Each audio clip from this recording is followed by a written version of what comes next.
আসসালামু আলাইকুম ওয়া রহমাতুল্লাহি ওয়া বারকাতুহু। আমাদের চ্যানেল নূরের জানালায় ফিরে আসার জন্য আপনাকে ধন্যবাদ। আজকে আলোচনার বিষয় হল হুররেম সুলতান, দাসী থেকে সম্রাজ্ঞী, রহস্যে মোড়ানো এক নারীশক্তির ইতিহাস।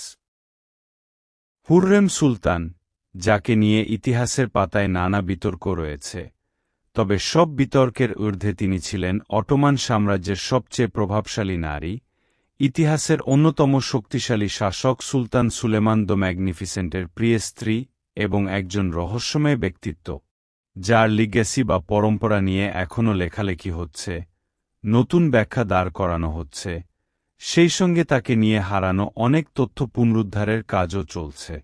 হুররেম সুলতান মারা যান 1558 সালে। মৃত্যুর 400 বছরের বেশি সময় পরেও এখনও এই ব্যক্তিত্ব ইতিহাসপ্রেমীদের মুগ্ধ করে চলেছেন। হুররেম সুলতান, যার আরেক নাম রক্সেলানা, তিনি কেবল সম্রাটের একজন উপপত্নী বা সঙ্গিনী বা স্ত্রী ছিলেন না, বরং দাসত্ব থেকে সাম্রাজ্যের প্রভাবশালী অবস্থানের চূড়ায় ওঠার এক অসাধারণ যাত্রা পাড়ি দিয়েছেন তিনি। নিজেকে ভেঙেচুরে এমনই এক ব্যক্তিত্বে পরিণত করেছিলেন, যা ষোড়শ শতাব্দীর অটোমান রাজদরবারের রাজনৈতিক দৃশ্যপটে নতুন রূপ এনে দিয়েছিল। 1400 শতক থেকে 2000 শতকের শুরুর দিকে দক্ষিণ-পূর্ব ইউরোপ, পশ্চিম এশিয়া এবং উত্তর আফ্রিকায় আধিপত্য বিস্তার করেছিল অটোমান সাম্রাজ্য, যা ইতিহাসের সবচেয়ে বড় এবং দীর্ঘস্থায়ী সাম্রাজ্যগুলোর মধ্যে একটি হিসেবে বিবেচিত। অনেক ইতিহাসবিদের মতে, হুররেমের উত্থানের মধ্য দিয়ে মূলত নারীদের সালতানাতের একটি পর্ব শুরু হয়েছিল, যখন অটোমান বা উসমানীয়দের শাসনে রাজপরিবারের নারীদের নজিরবিহীন প্রভাব বিস্তার করতে দেখা গিয়েছিল। তুর্কি ভাষায় একে কাদিনিয়ার সালতানাত বলা হতো, যার অর্থ নারীদের শাসন করার বা নেতৃত্বের জায়গায় পৌঁছানো। মূলত হুররেমের উত্থানের সঙ্গে রাজ্যের নারীদের এমন অভূতপূর্ব প্রভাব বিস্তার শুরু হয়েছিল। অটোমান বা উসমানীয় সাম্রাজ্যে সুলতানের প্রাসাদের ভেতরে হারেম ছিল। এই হারেম হল প্রাসাদের আলাদা একটি অংশ যেখানে সুলতানের স্ত্রী, উপপত্নী, পরিবারের নারী সদস্য এবং নারী দাসীরা থাকতেন। এই অটোমান হারেমে হুররেমের থাকার সময়কাল এবং তার পরবর্তী সময় বিশদ নথিভুক্ত আছে। তবুও শত শত বছর পেরিয়ে গেলেও হুররেমের প্রকৃত পরিচয় নিয়ে, অর্থাৎ তিনি কোথা থেকে এসেছিলেন সে নিয়ে রহস্য ও বিতর্ক এখনও রয়ে গিয়েছে।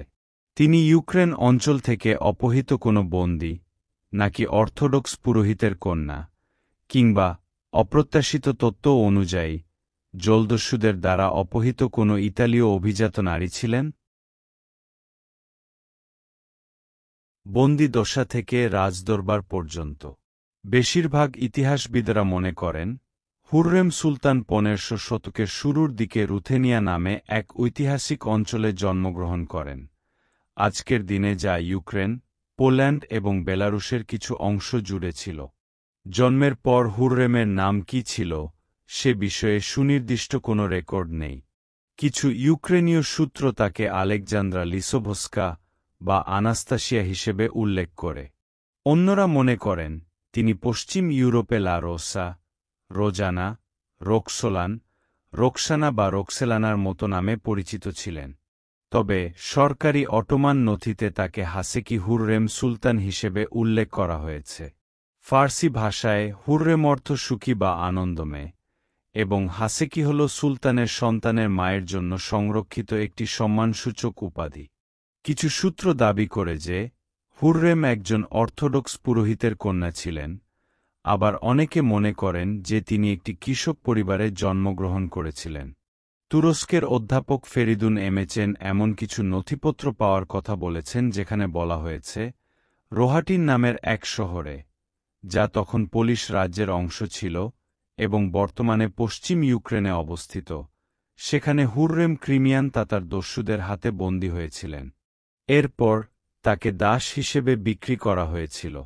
কিশোর বয়সে হুররেমকে অটোমান সাম্রাজ্যে আনা হয় এবং তাকে যুবরাজ সুলেমানের মার কাছে উপহার হিসেবে দেওয়া হয়। আরেক তুর্কি অধ্যাপক জেইনেব তারিম এমন ব্যাখ্যা দেন, এই যুবরাজ সুলেমান পরবর্তীতে সুলতান হন এবং সুলেমান দ্য ম্যাগনিফিসেন্ট নামে পরিচিতি পান।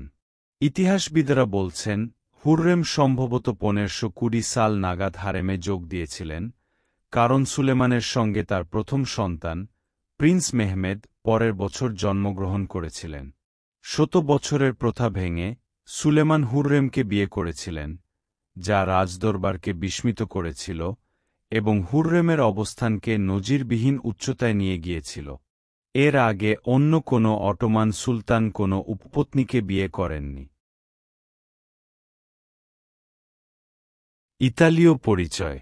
হুররেম রুথেনিয়ান বংশোদ্ভূত হতে পারেন এ বিষয়ে ব্যাপক একমত হওয়া সত্ত্বেও হুররেমের পেছনের কাহিনী নিয়ে বিকল্প তত্ত্বগুলো এখনও রয়ে গেছে।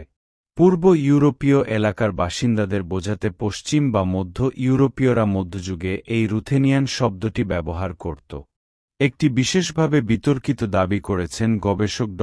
রিনালদো মারমারা, যিনি বলেছেন যে তিনি ভ্যাটিকানের আর্কাইভে একটি পাণ্ডুলিপি খুঁজে পেয়েছেন, যেখানে বলা হয়েছে হুররেম আসলে একজন ইতালীয় অভিজাত নারী ছিলেন। তিনি ছিলেন সিয়েনা অঞ্চলের মার্সিলি পরিবারের একজন সদস্য এবং তার নাম ছিল মার্গেরিটা।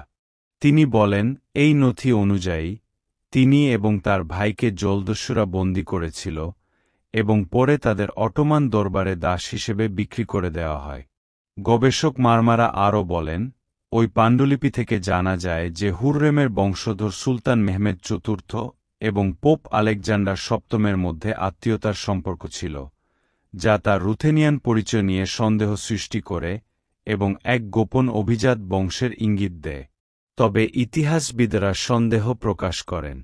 অধ্যাপক তারিম সতর্ক করে দেন যে এই দাবির সত্যতা প্রমাণের জন্য আরও অনেক তথ্য প্রমাণ দরকার।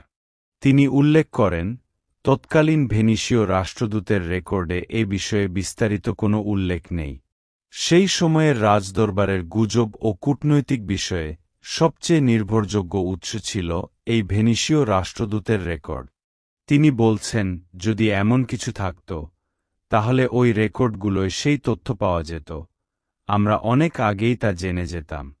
অধ্যাপক এমেচেনও এই সন্দেহের সঙ্গে একমত।